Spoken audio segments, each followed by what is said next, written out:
اب آئیے گجرات کی سرزمین سے تشریف لائے ہوئے آج کے مہمان خصوصی ہم سب کے مخدوم و محترم عالی جناب حضرت مولانا سفیان صاحب دامت برکاتہم العالیہ، میں اس وقت حضرت سے گزارش کر رہا ہوں کہ آپ تشریف لائیں اور اپنی قیمتی باتوں سے ہم سامعین کو نوازیں۔ یہ کہتے ہوئے حضرت کا استقبال ہے: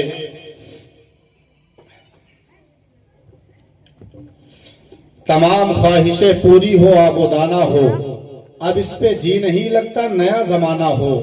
سب ایسے بیٹھے ہیں چپ چاپ تیرے سننے کو کہ تو نے جیسے کوئی فیصلہ سنانا ہو۔ مائک پر حضرت مولانا سفیان صاحب۔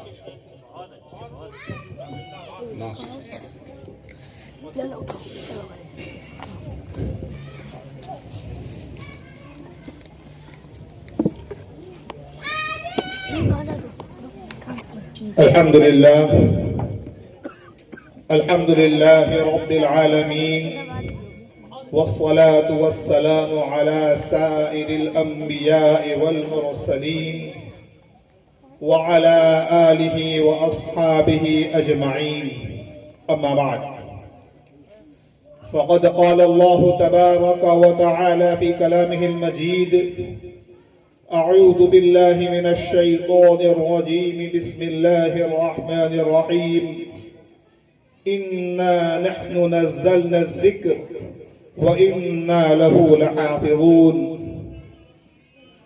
صدق الله العظيم۔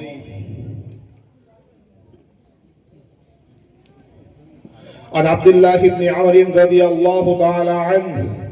قال النبي صلى الله عليه وسلم: يقال لصاحب القرآن: اقرأ وارتق ورتل كما كنت ترتل في الدنيا، فإن منزلك عند آخر آية تقرأها، رواه الترمذي وغيرهم، أو كما قال عليه الصلاة والسلام۔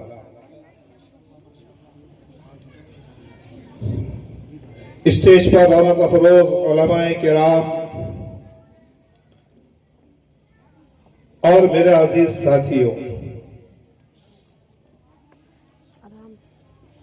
گزشتہ رات شب برات کی گزری، جس میں کئیوں نے بلکہ سب نے رب کے سامنے سجدے کیے ہوں گے اور دعا کی ہوگی کہ اے پیارے رب، اب تک کا جو وقت گزرا وہ تیری نافرمانی میں گزر گیا، تجھے ناراض کرنے میں گزر گیا، اب آئندہ جو وقت گزرے وہ تیری فرما برداری میں گزرے، تیری رضا میں گزرے، ہمیں ایسی توفیق عطا فرما۔ اور اس کے بعد کی آج دوسری رات ہے، اور ہم اللہ تبارک و تعالیٰ کے فضل و کرم سے، اللہ تبارک و تعالیٰ کی ذات سے جو کلام نازل ہوا ہے قرآن کریم، اس قرآن کریم کی محفل میں ہم جمع ہوئے ہیں، تو یوں سمجھو کہ اللہ تبارک و تعالیٰ نے ہمیں خیر کی طرف جوڑ دیا ہے، موڑ دیا ہے، اور اللہ تبارک و تعالیٰ نے ہماری دعاؤں کو قبول کر لیا۔ محترم سامعین، جب یہاں آ کر کے بیٹھا تو دل کے اندر بہت سی باتیں تھیں اور بہت سی چیز سوچ رکھی تھی کہ اس عنوان سے بات کروں گا، لیکن نجم حسن صاحب نے ساری باتیں اشعار کے اندر آپ کے سامنے رکھ دی اور میرے لیے کچھ نہیں چھوڑا۔ اب میں سوچ رہا ہوں کہ کیا بتاؤں، کیونکہ انہوں نے جو اشعار پیش کیے، اگر اس کے اوپر پوری رات بھی بیان کیا جائے تو رات ختم ہو جائے گی، کیونکہ اشعار کی ترجمانی نہیں ہو سکتی۔ لیکن قرآن کریم اللہ تبارک و تعالیٰ کا وہ کلام ہے کہ جس کے بارے میں ہمیں بہت سی چیزیں سیکھنا اور جاننا ضروری ہے، ورنہ اس کے بغیر ہماری زندگی کامیاب نہیں ہو سکتی۔ آج کا یہ ہمارا جلسہ، آج کا یہ پروگرام، جس کا خاص عنوان ہے تکمیل حفظ قرآن کریم، تو سب سے پہلے تو ہمیں یہ سمجھنا ہے کہ قرآن کریم کیا ہے، قرآن کریم کس پر نازل ہوا، قرآن کریم کس کی ذات سے نکلا، قرآن کریم ہمیں کیا راستہ دکھاتا ہے، قرآن کریم پڑھنا ہمارے لیے کتنا ضروری ہے، اس کے اوپر عمل کرنا کتنا ضروری ہے۔ اگر اس کے اوپر ہم نے عمل نہیں کیا تو ہماری زندگی کہاں گزرے گی، ہمارا انجام کیا ہوگا، خدا کے یہاں ہمارا معاملہ کیا ہوگا، رب تعالیٰ ہمیں اس بارے میں پوچھے گا یا نہیں پوچھے گا، یہ ساری چیزیں ہمارے سامنے آنی چاہیے۔ اور جب تک ساری چیزیں ہمارے سامنے نہیں آ سکتی، ہمارا لا الہ الا اللہ محمد رسول اللہ کہنا یہ بیکار رہے گا۔ کیونکہ صرف کلمہ پڑھنے سے، اللہ تبارک و تعالیٰ کے ایک ہونے کی گواہی دینے سے، اور آپ صلی اللہ علیہ وسلم کے اللہ کے رسول اور نبی ہونے کے اقرار کرنے سے، صرف اور صرف اقرار سے ہمیں کامیابی ملنے والی نہیں ہے۔ کامیابی کے لیے ضروری ہے کہ جیسے آپ صلی اللہ علیہ وسلم کفار مکہ کے اندر دعوت دیتے رہے، قولوا لا الہ الا اللہ تفلحوا، کہ آپ کلمہ پڑھ لو کامیاب ہو جاؤ گے، تو اس کلمہ پڑھنے کے پیچھے بھی کئی چیزیں ہوا کرتی ہے کہ جس کے اوپر اللہ تبارک و تعالیٰ نے اپنی کامیابیاں رکھی۔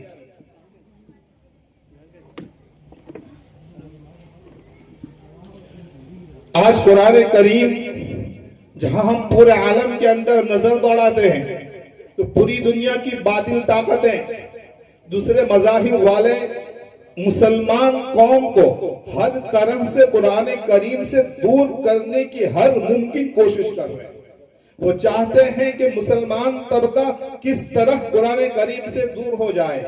مساجد سے دور ہو جائے، وہ مدرسوں سے دور ہو جائے، وہ ان علماء کرام سے دور ہو جائے جو قرآن کریم چھوٹے چھوٹے بچوں کو سینے میں اتارتے ہیں، جو چھوٹے چھوٹے معصوم ننھے بچے کو قرآن کریم کی تلاوت سکھاتے ہیں، انہیں قرآن کریم پڑھنا سکھاتے ہیں، انہیں آداب سکھاتے ہیں، انہیں اسلامی تعلیم سکھاتے ہیں، انہیں آپ صلی اللہ علیہ وسلم نے جو شریعت، جو زندگی گزارنے کا طریقہ بتایا ہے وہ طریقہ سکھاتا ہے۔ ان علماء کرام سے ان عوام کو کس طرح کاٹ دیا جائے تاکہ یہ مسلمان قوم جو اللہ کے نام کے اوپر اپنی جان دے دینے کو تیار ہے، جو آپ صلی اللہ علیہ وسلم کے نام کے اوپر مر مٹنے کو تیار ہے، جن کے سامنے اگر قرآن کریم کی بے حرمتی کی جائے تو بلا جھجک وہ اپنا جسم اللہ کے راستے میں قربان کرنے کو، خون بہانے کو تیار ہے۔ ان کو اتنا دور کر دیا جائے کہ اگر ان کے سامنے نبی کی بے حرمتی کی جائے، قرآن کریم کی بے حرمتی کی جائے، اللہ کے معاملے کے اندر کلام کیا جائے تو ان کے جسم کے اوپر ایک جو تک رنگ نہ پائے، اور اللہ سے بالکل کٹ کر، ایمان سے ہٹ کر، اور کفر اور شرک کے اوپر مر کر کس طرح جہنم میں جانے والے بن جائے۔ اور آج ہم مدرسوں کا نظارہ کریں، ہم مسجدوں کو دیکھیں کہ آج مسجد ہمیں ویران نظر آتی ہے۔ ہم پوری امت کے اندر جتنے بھی مسلمان آبادی ہے ان کا اگر ہم دیکھتے ہیں، ان کا ہم مطالعہ کرتے ہیں، ان کے اوپر ہم نظر دوڑاتے ہیں، صرف 2% سے یا 3% سے زیادہ ہمارے جو بچے ہیں وہ مدارس کے علاوہ اسکولوں کی لائن سے نظر آتے ہیں، اور یہ ہماری سب سے بڑی کمزوری ہے۔ نجم حسن صاحب نے شاعر کے اندر کہا کہ اپنے بچوں کو انگلش تو سکھاؤ لیکن ساتھ میں قرآن کریم بھی پڑھاؤ، لیکن ہمارا حال یہ ہے کہ ہم قرآن تعلیم سے دور ہوتے جا رہے ہیں، اور اسلام کی تعلیم کے اوپر اتنا زور ہے، اتنا زور نہیں ہے، انگلش کی تعلیم کے اوپر اتنا زور ہے کہ جس کے بارے میں بیان کرنا مشکل نظر آتا ہے۔ ہم نے بہت سی جگہوں کے اوپر دیکھا کہ بچہ جب صبح 7 بجے مدرسے کے اندر پہنچتا ہے، ابھی 7:30 پونے 8 کا آدھا پونا گھنٹے کا وقت نہیں گزرا کہ بچے کے والد صاحب آتے ہیں، ہمارے بچے کو چھٹی دے دیجیے۔ کیا کام ہے؟ بچے کو انگلش کا ٹیوشن پڑھانا، اس کا اسکول کا وقت چلا جائے۔ وہ استاد 2 گھنٹے کے لیے 3 گھنٹے کے لیے مدرسے میں بیٹھتا ہے، اس کے پاس 20 25 40 50 100 اس کے پاس بچے پڑھنے والے ہیں، ہر ایک کے پیچھے اگر وہ 5 منٹ کی وقت نکالتا ہے وہ پورا وقت ان بچوں کے لیے کم پڑتا ہے، اور اسی وقت کے اندر آدھے گھنٹے کے شروع میں وقت کے اندر اگر اس کے والد صاحب اس بچے کو لینے کے لیے پہنچ جائے تو اس بچے کو پڑھائے گا، اس کو سکھائے گا کیا؟ جہاں اسکول کی تعلیم کے لیے 8 گھنٹے 10 گھنٹے کم پڑتے ہیں، وہی مدرسے کے لیے آدھا گھنٹہ ہمیں زیادہ لگ رہا ہے۔ یہ ہماری زندگی کا، ہمارے ایمان کا، ہمارے اسلام کا، ہمارے قرآن کریم کا حال ہے۔ یہ وہ نونہال بچے ہیں جو آگے جا کر کے اسلام کی باغ دوڑ کو سنبھالیں گے، یہ وہ نونہال ہیں جو آگے جا کر کے اسلام کو لوگوں تک پہنچانے والے بننے والے ہیں۔ جب سے میں یہاں بیٹھا ہوں، میں یہاں شروع کے بچے ہیں، میں ان کو دیکھ رہا ہوں جن کے ہاتھوں کے اندر موبائل میں وہ ریکارڈنگ کر رہے ہیں۔ ان کی ذہانت اتنی ہے کہ وہ سب طرف موبائل گھما رہے ہیں اور سب طرف کا ریکارڈ کر رہے ہیں۔ ان کو کس نے سکھایا؟ یہاں سے تو کسی نے حکم نہیں دیا کہ آپ کو کس وقت پیچھے کی طرف کے لوگوں کا ریکارڈ کرنا ہے. آپ کو کب جو شعر پڑھنے والا ہے یا بیان کرنے والا ہے قرات کرنے والے اس کو کب ریکارڈ کرنا ہے. اناؤنسر جب اناؤنسر ہی کرے گا تب اس کا آپ کو اس کی طرف کیمرہ کب گھمانا ہے. ان بچوں کے اندر ذہانت ہے, اللہ نے ان کو وہ چیزیں دی ہیں کہ یہ ساری چیزیں وقت کے اوپر سمجھ سکتے ہیں. کمی ہماری ہے کہ ہم نے ان بچوں کو جس طرف ہمیں موڑنا چاہیے تھا, جس طرف ہم نے ان کو ابھارنا چاہیے تھا, جن کے لیے ہمیں وقت نکالنا چاہیے تھا, ہماری توجہ ان کی طرف کم ہوتی جا رہی ہے. میں نے آپ کے سامنے قرآن کریم کی ایک آیت کریمہ تلاوت کی,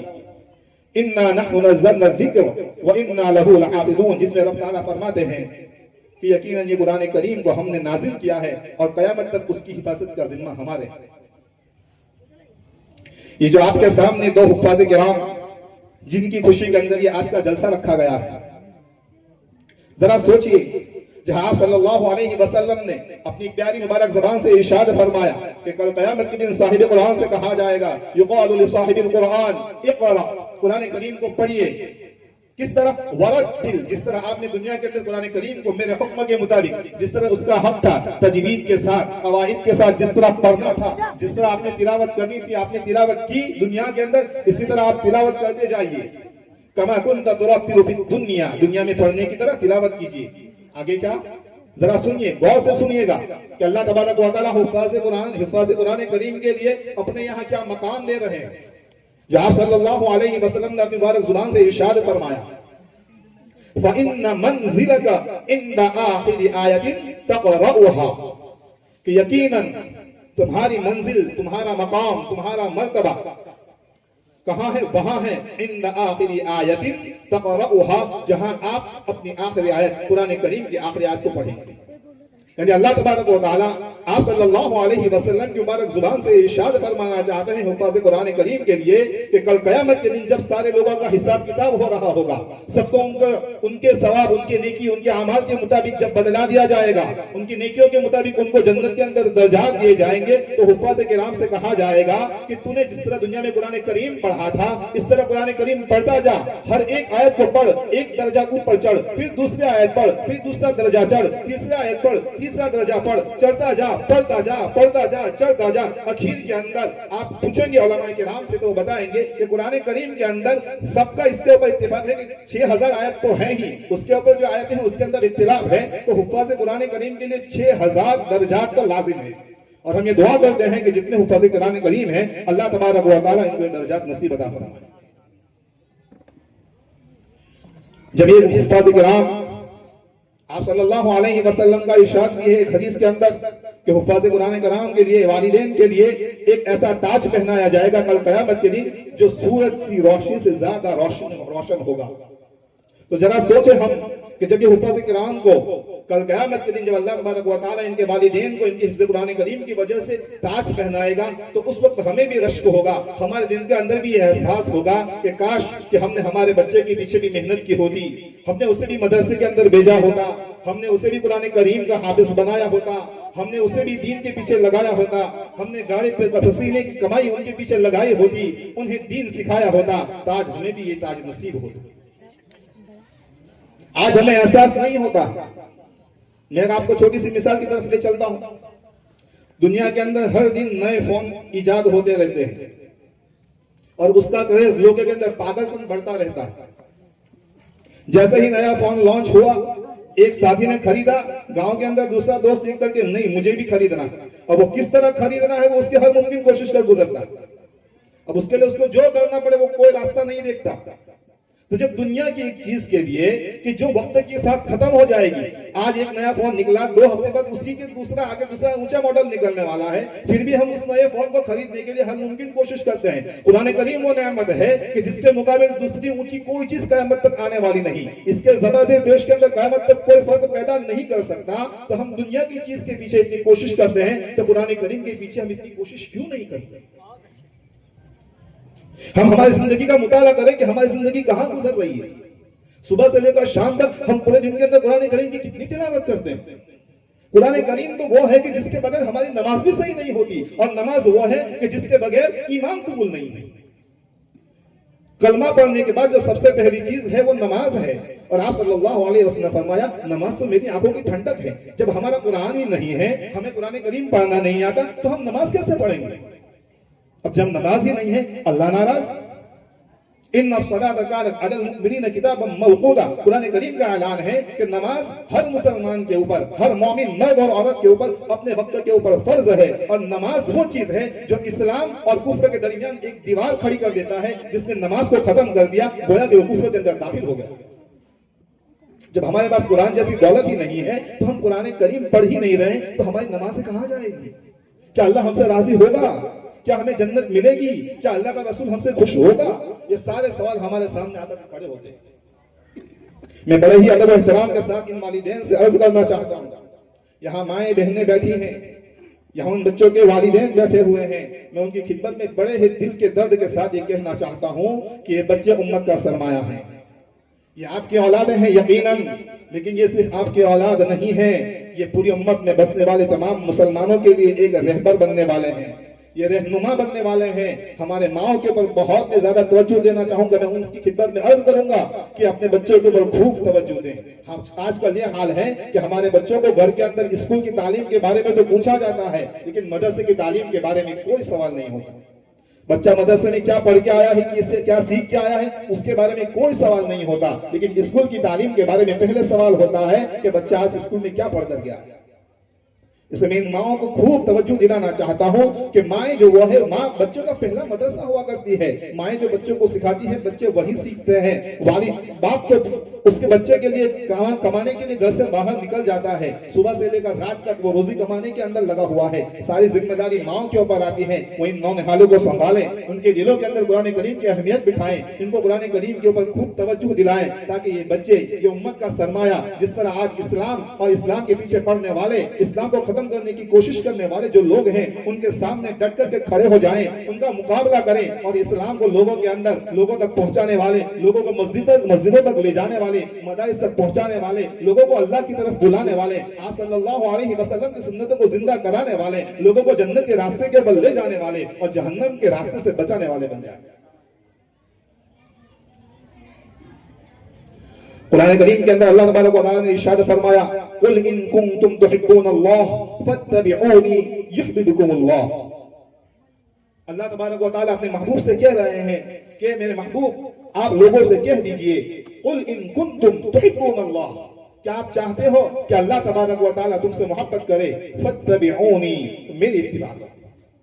تو یہ سمجھو کہ کامیابی وہ آپ صلی اللہ علیہ وسلم کے طریقوں کے اندر رکھی ہوئی ہے. آپ صلی اللہ علیہ وسلم نے جو ہمیں زندگی گزارنے کا طریقہ بتایا, جو ہمیں ہر ایک کے ساتھ رہنے کا طریقہ سکھایا, ان طریقوں کے مطابق اگر ہم زندگی نہیں گزاریں گے تو ہماری زندگی بربادی کے دہانے کے اوپر کھڑی ہوئی نظر آتی ہے. لیکن جب تک ہم آپ صلی اللہ علیہ وسلم کی سنتوں کو مضبوطی سے تھامے رکھیں گے, اس کے اوپر عمل کرتے رہیں گے, تو انشاءاللہ ہم دنیا کے اندر بھی کامیاب ہو جائیں گے, اور آخرت کے اندر بھی انشاءاللہ اللہ تبارک و تعالی ہمیں کامیاب کرے گا.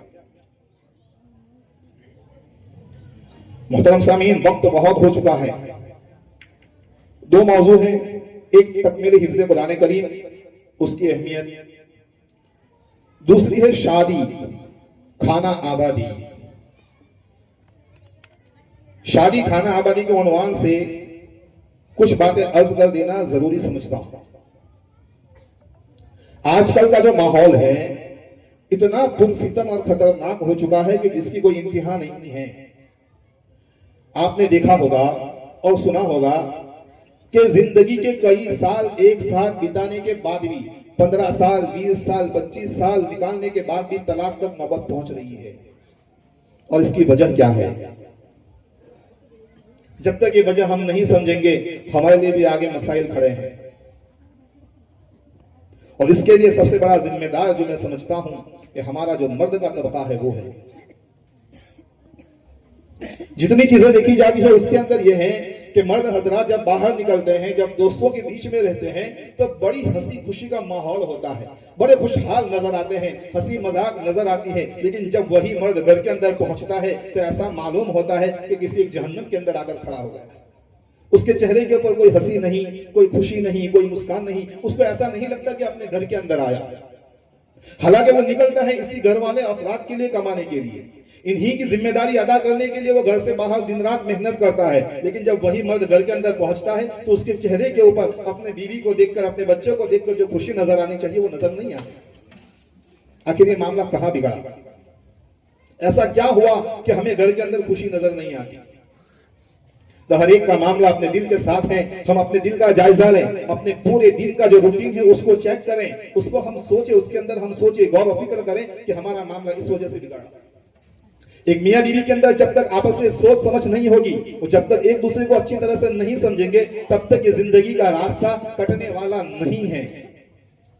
آپ اگر دیکھیں کہ ماں باپ کا رشتہ وہ ہے جو زندگی میں موت تک کبھی نہیں ٹوٹ سکتا، بھائی بہن کا رشتہ وہ ہے کہ جو موت کے بعد بھی نہیں ٹوٹتا ہے، اور بھائی بہن کہلاتے ہیں۔ لیکن میاں بیوی کا تعلق وہ ہے کہ اللہ تبارک و تعالیٰ نے اسلام کے اندر وہ تاثیر رکھی ہے کہ وہ ایک مرد، وہ ایک عورت جس نے آپس میں ایک دوسرے کو کبھی دیکھا نہیں، ایک دوسرے کو کبھی جانا نہیں، ان کے خاندان کے بارے میں کچھ نہیں معلوم، اس کی زندگی کے حالات کے بارے میں کچھ عطا پتہ نہیں، بس ایک لفظ بولنے سے کہ میں نے اس کے ساتھ نکاح قبول کیا، وہ آپس میں ایک دوسرے کے لیے پورے طریقے سے حلال ہو جاتا ہے۔ وہی میاں بیوی اگر آپس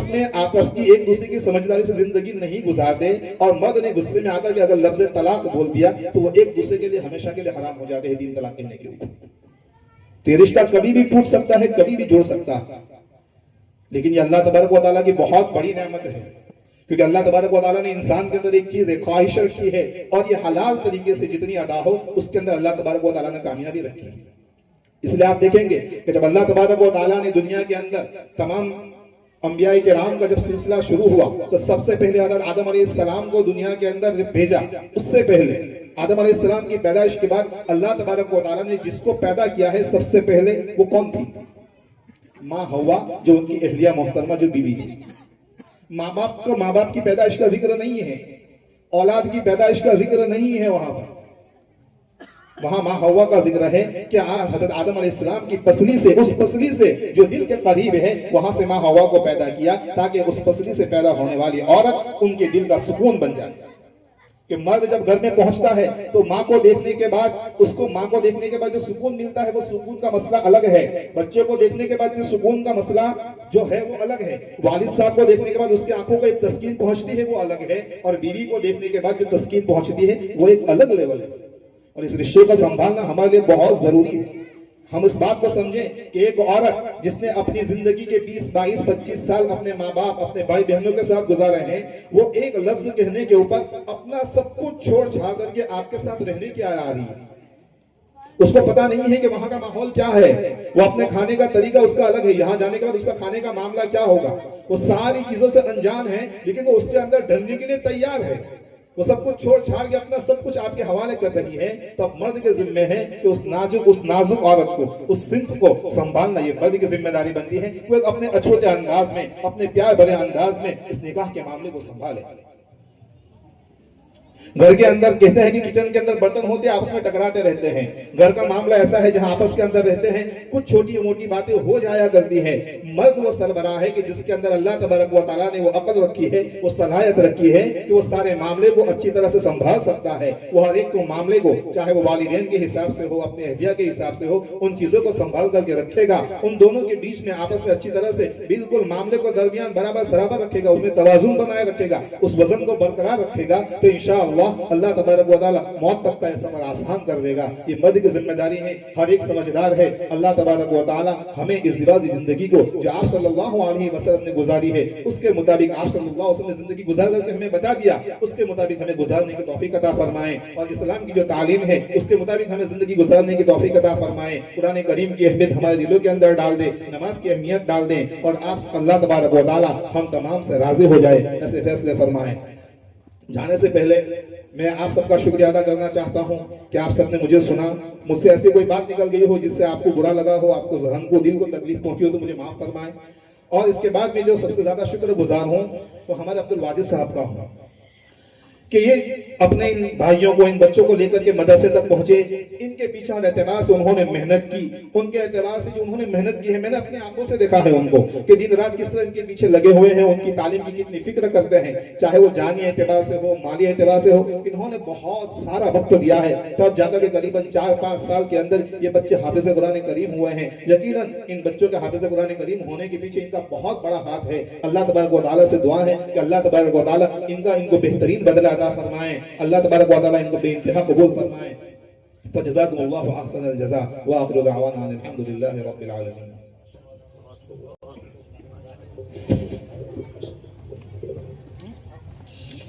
جزاک اللہ چشمن باز کر دی, مرابا جان جا ہمراز کر دی. ماشاءاللہ قرآن و حدیث کی روشنی میں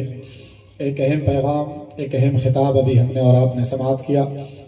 حضرت مولانا سفیان صاحب دامت برکاتہم العالیہ کی زبان سے. اللہ تبارک و تعالی حضرت کی حاضری کو اپنی بارگاہ میں قبول کرے, اور اگر ہم اور آپ ان کی باتوں پر عمل کرتے ہیں تو انشاءاللہ العزیز آپ کا یہاں پر بیٹھنا, اس محفل کا انعقاد ہونا, یہ سب کل ہمارے اور آپ کے لیے قیامت میں کام آئے گا انشاءاللہ.